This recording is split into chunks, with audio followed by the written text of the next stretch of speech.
Feels like a long time. So It's been a while. good to see your faces back from UNGA. Hope you all had a good trip and got your expense reports in. Not yet. Matt, they may have a few questions.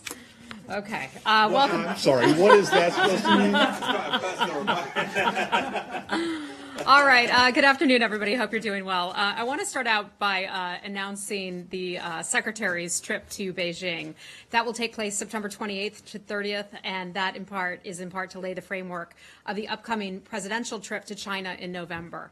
As you may be aware, U.S. Secretary of State Rex Tillerson will meet with the senior Chinese leaders ahead of the president's trip. It's his second visit to China of his tenure. During that visit, Secretary Tillerson will discuss a range of issues, including the denuclearization of the Korean Peninsula, also trade and investment.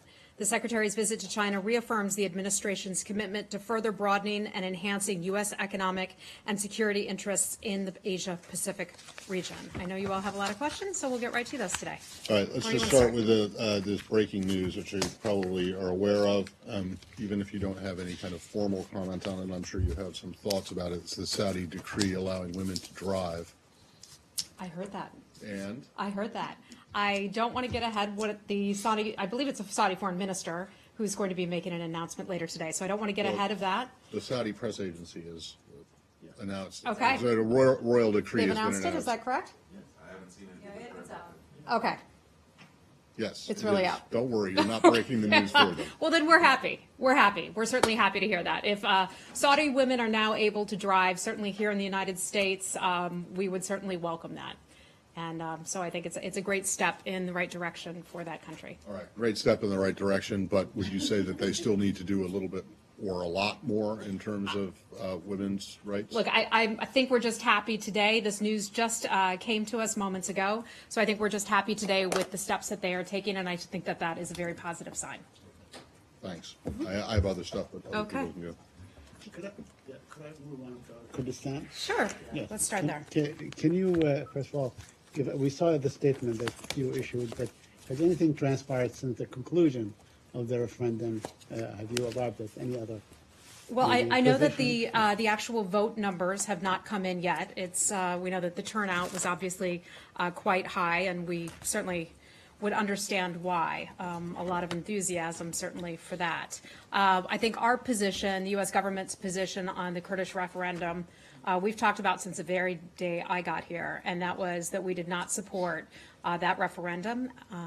Despite our efforts and our ongoing conversations with both Mr. Barzani and Mr. Abadi, the Secretary had spoken with them both by phone, I know, in recent days. We expressed our deep concern about that, and also our disappointment that they decided to go ahead and conduct that vote yesterday. We look at that as a unilateral referendum, and it was something that the coalition partners, the de-ISIS coalition, I don't think there was a single nation that supported that. Today, the Iraqi government said, or in fact, they gave ultimatum to the Kurdistan region to close their airport system because they intend on closing the airspace. Do you have any comment on that? Does that, drop both? So we've seen that. I've certainly seen that report. I'm aware of it. One of the things we would do is call on all sides to engage constructively. That, if that is in fact accurate, it would not be an example of engaging constructively. We want both sides to come together and have some conversations and be able to move things forward, but do it in a constructive fashion. Okay. Yeah. Hi. So on your statement, you said that you will continue your historic relationship with the Kurdish people. Do you mean only the Kurdish people or with the Kurdish government as well? Well, I think our conversations will be ongoing. We will continue to have conversations both with our friends in Baghdad as well as our friends in the north as well. We have a lot of conversations. As you all know, we have a close relationship with both the United States government and the coalition's concern about this and the timing of this referendum was we didn't want to splinter Iraq. We see the primary issue as taking on ISIS, defeating ISIS, annihilating ISIS, so that they never come to try to rule over and terrorize the Iraqi people again. We'd like to keep our eye on the ball with that.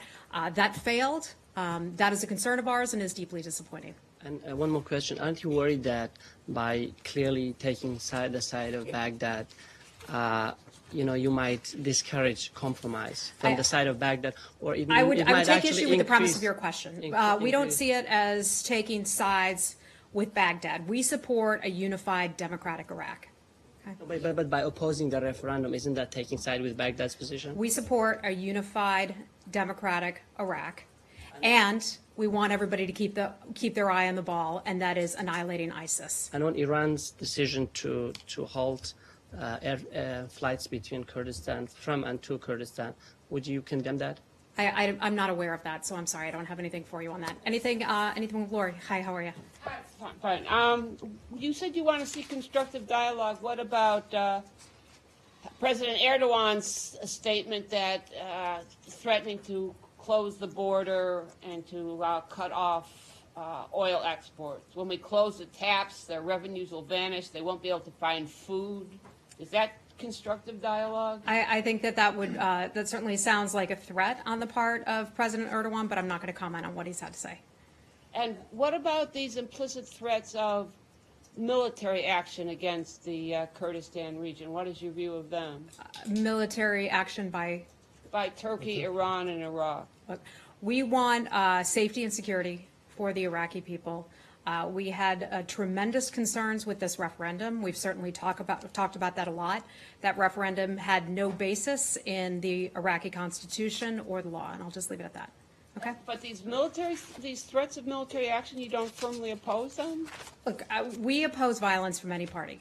I mean, that is clear. We would oppose violence in any way. We want to keep our eye on the ball of ISIS, and that is it. Okay? Okay. Anything else on? Hold on. Anything else on Iraq before we move on? Okay. Michelle, you had a question. That was not on Iraq. That was Okay. Okay. Go So right ahead. We moving on can check. to North Korea. Yeah. The president tweeted that Otto Warmbier had been tortured. His parents made statements to that effect. So is the State Department agreeing with that? Was he tortured by North Korea? So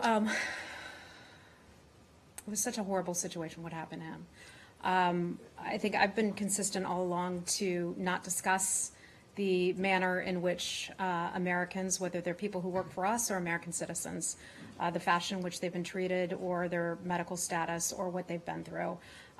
That's not only for their own privacy, but out of respect for Otto Warmbier's family, for his family in this particular instance. Our sympathies continue to go out to the Warmbier family. I know the interview you're referring to. I'm certainly familiar with that. His death, Otto Warmbier's death, was a great tragedy for all of Americans. It, I believe, helped bring the world together on this issue of DPRK in part. There are obviously a lot of other things, a lot of other horrible activities that North Korea is involved with, but this was one I think that the world simply couldn't stand for. The president said that Otto Warmbier's fate deepens our determination to prevent such tragedies from taking place against other innocent people around the world at the hands of a regime. And this is a regime who does not care one bit about the rule of law, human rights, or any kind of human decency. But just to be clear, since the President of the United States is tweeting that he was, what did he say, tortured beyond belief, the State Department isn't disputing that. Look, I'm not going to confirm it. I'm not going to deny it. I think it is very clear that what happened to Otto Warmbier was horrific. And that's why I continue to say our sympathies go out to his family. I'm not going to comment on his condition or what his condition was when he came home.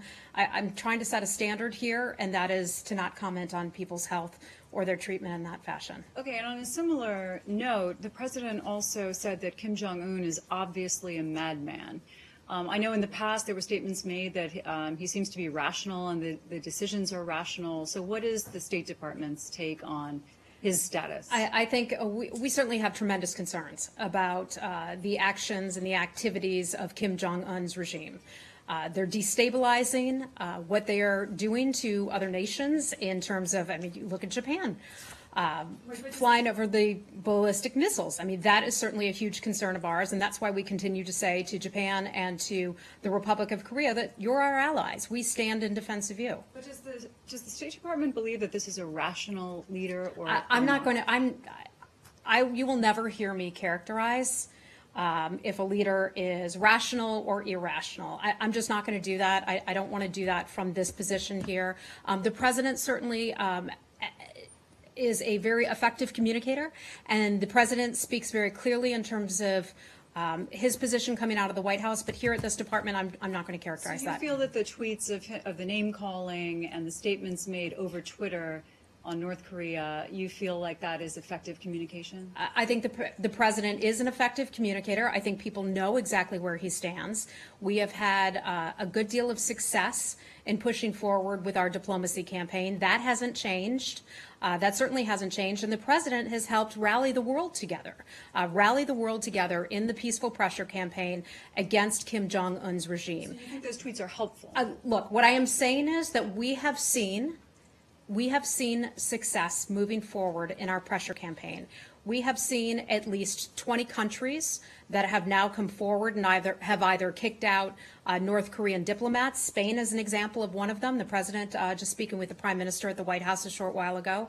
That is one example of a success. We've seen other countries curtailing guest workers who are North Korean guest workers who are in those countries. And I think the president has done a strong job. Some may not want to give him credit for that, but the president, Secretary Tillerson, have helped lead that effort here on the part of the United States.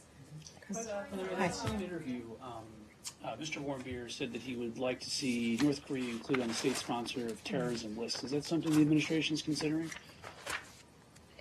In terms of that, as you know, and I can certainly see why Otto Warmbier's family would feel that way.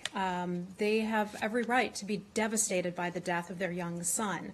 As you all know, when the State Department looks at putting a country back on the state sponsor of terror list, it has to meet certain criteria. I have that criteria in front of me somewhere here, and I can go over that with you. But you know, whether or not folks like it, it's a very specific group of items that a nation would need to go through to fit that definition. Is the State Department examining whether North Korea fits that definition? I know that this is something that we constantly assess. I know the Secretary has certainly looked at that, had looked at that certainly in the past when it came to Otto Warmbier. I don't know if that's something that we're looking at today. And ahead of this the trip to China that you just announced, President Trump today mentioned President Xi Jinping, applauded him for the work that China has done in ordering its central banks not to do business with North Korea. How would you gauge or assess where China is? I know that the administration officials here have been saying that China can and should be doing more. Happy with the progress? How much more needs to happen in the assessment? I think, I'm not going to assign a number to it, but I think we've made quite a bit of progress. I mean, it's really incredible that both China and Russia, for example, have signed on to 2 of the unanimous UN Security Council resolutions in the past month and a half or month or so. So that's significant. The fact that China is undergoing activities, taking on steps to try to curb money and shipments and things, trade with North Korea is also significant. We have a good relationship with China that I think is evident not only in the Secretary making a trip over there this week. The President will be traveling to China sometime later this year. We will have had by the end of this year the 4 dialogues with China, and I know we're hosting some Chinese officials here at the State Department later this week. So I think China has taken tremendous steps in the right direction. There is always more that countries can do, but at this point, we want to, thank China for the steps that it has taken in the right direction. We can expect the Secretary will still push for China to do more in those dialogues? I think one of the things that I mentioned when I was reading out the Secretary's travel is that they will be talking about North Korea. And so I would imagine in those conversations that the Secretary has with his counterparts over there that this would come up as well. Okay? Anything else on China and North Korea? Hi, how are you? Yeah, just you mentioned that later this week there will be the first round of the social and people-to-people dialogue between the U.S. and China. So what is the expectations from the U.S. side about this dialogue? And we know that before this first round dialogue, there are just a high-level people-to-people dialogue just years ago. So what's the difference between these two different ways? What's the difference between high-level people-to-people dialogue and this social and people-to-people dialogue? I mean, it just changed the name, but the contents that's almost similar. I think one thing, and I'm not sure about the specific title of it. I've not been here long enough to understand the difference between the two. So forgive me for that. I do know that we're looking forward to hosting them. I know we have certainly strong people-to-people ties with Chinese Americans living here in the United States. We look forward to having these conversations with them. I know what was important to China. When the Secretary was speaking with the Chinese State Councilor a couple weeks ago, one of the issues that they talked about was our strong people-to-people ties. And so that's why I just say we look forward to hosting them this week. The Secretary will be there for part of those meetings later this week, and then he also looks forward to getting on a plane and heading over to Beijing. Okay. Okay. Yes. And she mentioned that they are going to be people dialogue. We know there are two high-level dialogue has been held within this year, diplomatic and security dialogue and comprehensive economic dialogue. How do you evaluate these dialogues or kind of effect to promote U.S.-China relations? How do the dialogues promote Yes, the or relations? what kind of effect or impact to the two countries? I think one of the things that's so important, I mean, obviously China, an enormous country, and an enormously important country when it comes to trade and, as your colleague mentioned, people-to-people ties. The better that we can both understand one another, the more that we can have meetings to talk about areas of mutual concern, areas where we can better work together. I think that that's important. That's significant. The fact that the president, starting with the first trip with President Xi to Mar-a-Lago in the spring, I believe that was back in March, is significant. The fact that they agreed to 4 trips, I mean, goodness, that's a long flight, right? I've never been to Beijing, but that's a tremendous effort on the part of the Chinese government. And the fact that Secretary Tillerson has been here for 9 months now, and now he's making his second trip to China, that's significant. So we're looking forward to the travel, and we're also looking to hosting folks here. We go back to, Hold on a second. Matt, do you want to speak on China? No. Okay, hold on. Thank you, Heather. North Korea has been added to the ban on entry into the United States. Yesterday, White House announced that. Is a North Korean diplomat banned too? I don't know the answer to that. I don't know the answer to that. Let me see what I can find for you and get back to you, okay? Okay.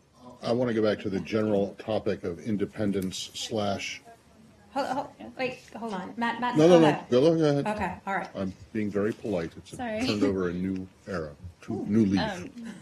So, Treasury announced earlier today new sanctions on 8 North Korean banks and 26 individuals. I was hoping you could go elaborate a bit on what you're hoping to achieve with these sanctions and how they fit into your broader strategy of economic and diplomatic pressure. Right. So Treasury Department announced earlier today that it was going to be targeting 8 North Korean banks and 26 individuals who are linked to the North Korean financial networks around the globe.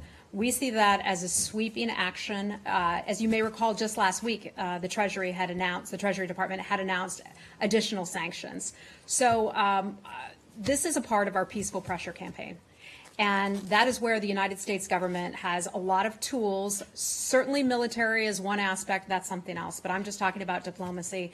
And with diplomacy here out of the State Department and the economic tools that the Treasury Department can wield, we think that that will be significant.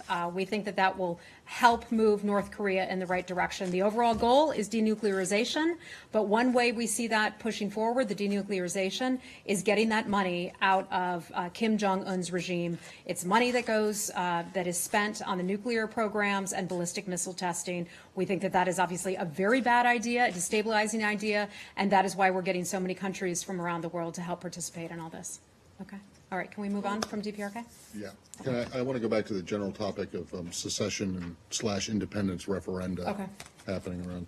So the president, in his remarks with the Spanish foreign minister, says that the United States supports Spanish unity or a unified Spain, which suggests to me that you guys, as with the Kurds, don't support the Catalonia referendum. Is that correct? Here's what I will say, and the president spoke about this as he was meeting with the Prime Minister of Spain. that Spain is a great country and that Spain should remain united. That is what the president said, so I'm not going to, move away from that. Spain has been a tremendous ally of ours, not only in serving in wars, but they've also been a part of expelling a North Korean ambassador from Spain just recently.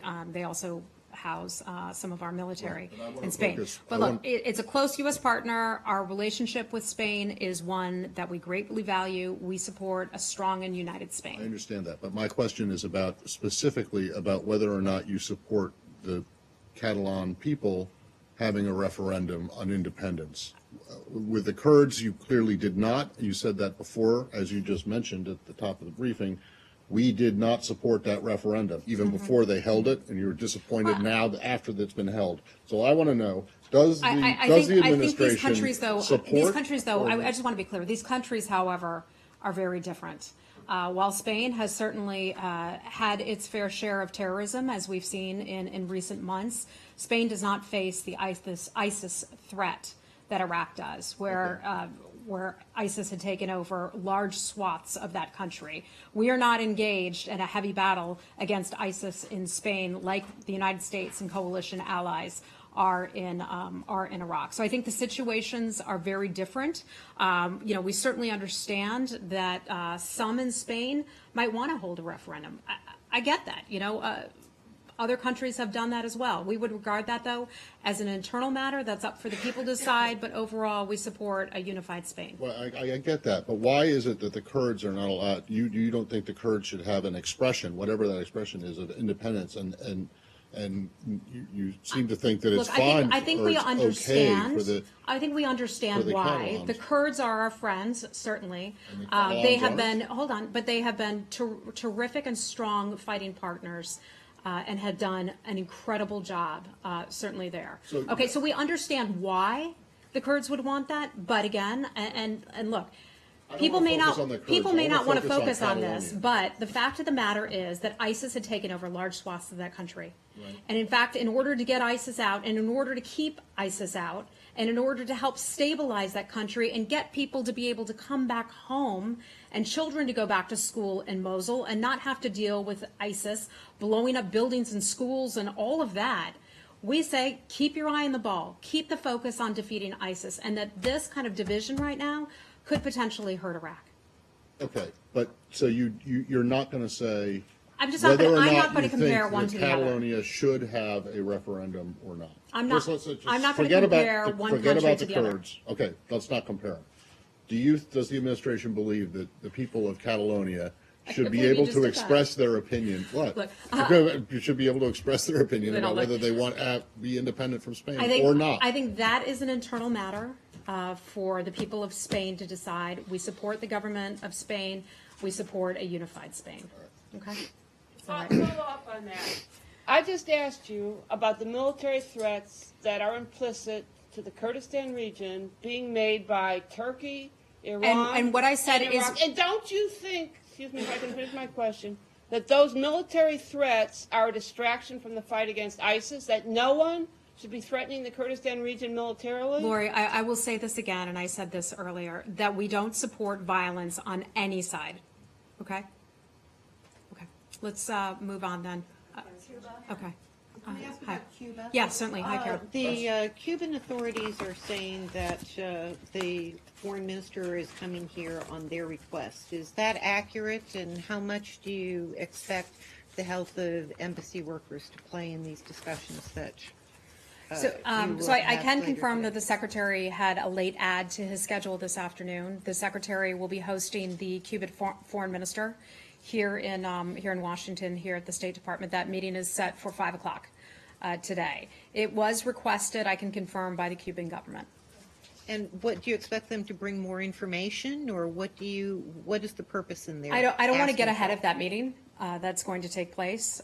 So I expect certainly the secretary will have plenty of questions for them. Can you say anything about how when President Trump back in, I believe it was June, was in Miami and talked about the sort of the crackdown, the change in U.S. policy towards Cuba, it doesn't appear that any of those regulations have actually passed and taken effect yet. I was wondering if you could explain what's happened? I don't have any updates for you on that. I will see if that comes up at the meeting today. Certainly. Speaking Yeah. of meetings, so can you tell us what you are able to about the meeting with the Vatican foreign minister? I don't have a readout of that meeting. I can tell you, though, that they discussed a variety of issues. Really? They did, yeah. I mean, Right. you It know, wasn't look, just one issue? They they didn't talk about discussed a variety? variety of issues. They discussed a lot. Can we get a little something, I mean, that's a bit. They discussed a lot. Lame, They frankly. I'm sorry you find They it lame. discussed a lot. They talked about a lot. Look, the Vatican has representatives and folks all over the world. Could We had a lot of little bit more specificity? we had a lot of things to discuss with them. I It was understand. a good, productive meeting, an exchange of ideas. On what We've certainly topics? found the Vatican to be very helpful in some If you don't- instances. But if you can't say. but I if can't you get into it But if beyond you can't that. say what the topics were, how can you possibly say that the talks were productive, right? I So can, can I can tell you implore they were you- productive. can Yes. I implore Matt, you to I was try in the to meeting. get it- I can tell you the meeting What did was. they talk about the The guy meeting who was, was? Matt. The meeting was productive, but I'm just not going to get into the Did they talk- specifics of the Did they talk diplomatic about- conversation. Did they talk okay? about the Vatican diplomat I'm just who gonna- was? Matt, I'm just gonna leave it at Did that. they talk about Venezuela? Did they talk about Cuba? The Vatican was instrumental in the Obama administration's rapprochement with Cuba. He happens to be meeting with a Cuban foreign minister this afternoon. They talked about a lot. I'll just leave it at that. All right, well, can we please get a little bit more detail? If Or I can- some- if I Actually, can- a little bit more. Any detail. If I can would be provide nice. you with more, I certainly would be happy Thank to. you. Okay. All right. Hold on. Hi. Thanks, Heather. I had a question about Japan. I wondered. Oh, by the way, does anybody else have anything on Cuba? We're skipping around a lot today. Yeah. Okay. Well, let me come back to you. Okay. May I confirm the number of, relating to the Cuba Sonic incident, the number of American people hurt? Some news outlets say 25 people. May I confirm this number? I can confirm the number of 21. 21. 21 Americans have been medically confirmed as having been affected by incidents in Cuba. That number could change. I've been very clear and very forthcoming with all of you. When those numbers have been changed and we've been able to medically confirm it, I brought it to you, or other representatives at the State Department have brought that to you. And so if that number changes, I will let you know. But as of now, it is 21. Secretary Rex Tillerson said U.S. government was reviewing whether or not to close down the American embassy in Havana. Is there any decision made right now, or still under? We are, as we would with any of our facilities around the world, that is something that we would constantly assess our security posture there. The Secretary starts many meetings here at the State Department asking this question first, and that is, are our people safe? That is a top priority for the Secretary, protecting the lives and ensuring the safety and security of Americans. And you've Yeah. mentioned that Cuba has been cooperative. Do you believe the Cuban government that they don't know what has happened here? I don't know the answer to that. They have been cooperative. I know they have helped in terms of the investigation and have provided information. They've come to us in different instances, and so I don't want to get ahead of what the Secretary's conversations are going to be this afternoon, though. The reason I ask is because today, in the hearing before the House committee, the Deputy Secretary was asked that question, and he intimated that he didn't believe it, and he said it was a reasonable suspicion that the Cuban government knows what happened here. I don't have the Deputy Secretary's comments in front of me, and I didn't get to catch the entire hearing on Capitol Hill. But we have followed this issue very closely. You all know that. We've talked about it here a lot. We've got the meeting coming up later this afternoon, so we'll just have to see what comes out of that. Anything else on Cuba? Anything else on Cuba? Okay, go ahead. Let me get over to you then. Hi, how are you? Hi, Heather. Thank you. I wondered if you had anything on the agreement for cooperation between the United States and Japan concerning the peaceful uses of nuclear energy. I had two questions about that. I don't. Was there a meeting where something came out of No, that? it wasn't a meeting. It's just that we were wondering if the U.S. was going to remain in the agreement or not. And then we also had a question about the buildup of plutonium stockpiles because the United States is concerned about that. Got it. I have nothing for you on either of those, but we can certainly look into it and find you All right. something, okay? Thanks, Heather. Okay, all right. Denny, hi. Yeah, last week I asked a question about the South Korean President Moon provide $8 million to North Korea for humanitarian assistance. So is the humanitarian assistance included the UN sanctions or? You did ask me about that last week. Yeah. I haven't been able to confirm that that offer was in fact made, so I'm just not going to weigh in on that. But the South Korean government noticed that issue to State Department? I'm not aware that we were formally notified of that. You didn't have any? I'm not aware that we were notified of that. President Moon said that they notified the United States. I'm sorry? South Korean government Okay, announced that then I would have to, notice to the let me United refer you States. back to the South Korean government on that. Okay, I'm afraid I don't have anything. Okay, all right. Afghanistan? You're Yes. not going to get, I hope you didn't think you were going to get out of here without getting any questions No. about the travel ban. Oh, yeah. You did? No, Oh, I'm happy to take it. So Sunday, the presidential proclamation that came out Sunday night appears to many people to have been very carefully designed to try to avoid the same kind of difficult legal challenges and court injunctions that had blocked or significantly impaired the two earlier versions of this. And the complaints against the two earlier ones were that it was essentially a Muslim ban. And my first question about this is that the addition of North Korea and Venezuela, and a very small number of Venezuelans comparatively will be affected by this, and the number of North Koreans applying for immigrant and non-immigrant visas is minuscule. So the number of these two countries that have been added in what people say looks like and probably is an attempt to avoid the Muslim ban tarnish is infinitesimal. Here's why It appears to, let me just finish. go ahead. I think that even proponents of this will agree that the impact of this will be disproportionately felt by people who practice the religion of Islam. Is that not the case? Here is the reality of the situation, and some would like to make this a lot broader. There was an executive order at the president's direction earlier on this year, and the State Department, along with DHS, sent notes and had diplomatic engagements with every country around the globe.